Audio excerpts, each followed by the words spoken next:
Good enough with those. Thanks again for tuning into yet another video.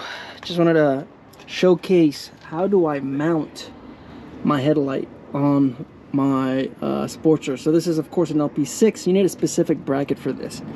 You guys have seen my channel. I have uploaded options for you to go ahead and have a bolt-on plug-and-play kit. So you guys are seeing this. Of course, I know I have a video on a how-to for this setup. I know I have it, I just don't know where it's at. So I just wanted to show you guys exactly how do I mount my LP6 with a $10 U-bracket. So this is what this is. It's used for like studio equipment.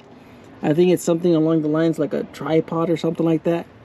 So this little piece is 10 bucks. Of course, this is my stock OEM headlight. So depending on how you have your setup, that might depend.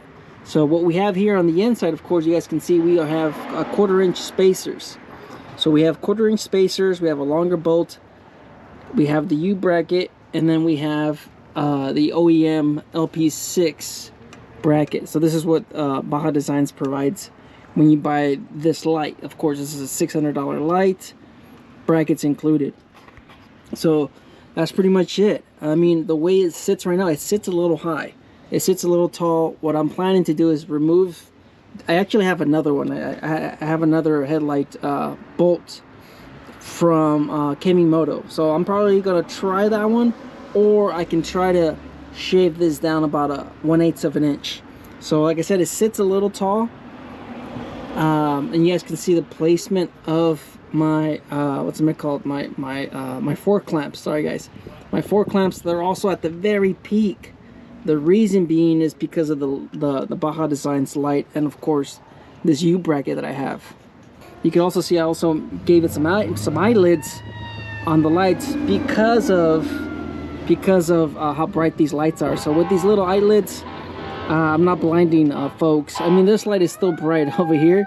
This light is still bright, but yeah, right here it's a little bit more manageable. And of course, I still have the high beam, and then this whole thing turns on, and it's super bright.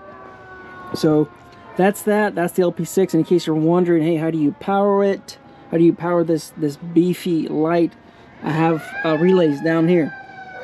So I made my own harness.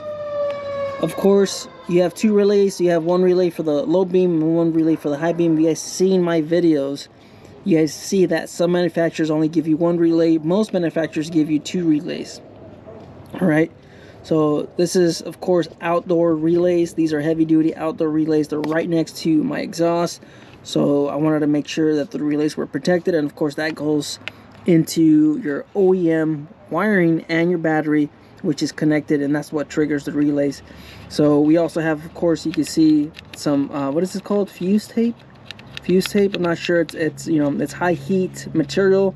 It's right next to my oil cooler. I've been running it for some time. No issues at all. So there it is, in case you guys were wondering. Life's a risk. I'll provide the links in the Amazon links for this, and I'll probably provide the links. Like I said, it really depends on the spacers, what you have. This Sportster, it's a roadster. It's not like your typical Sportster, so I don't know what kind of headlight mount you have on your bike. So this might, like I said, this might require you to visit your hardware store, or you can just buy the bolt-on kit that I've already recommended. So life's a risk. Get out there and ride. Later.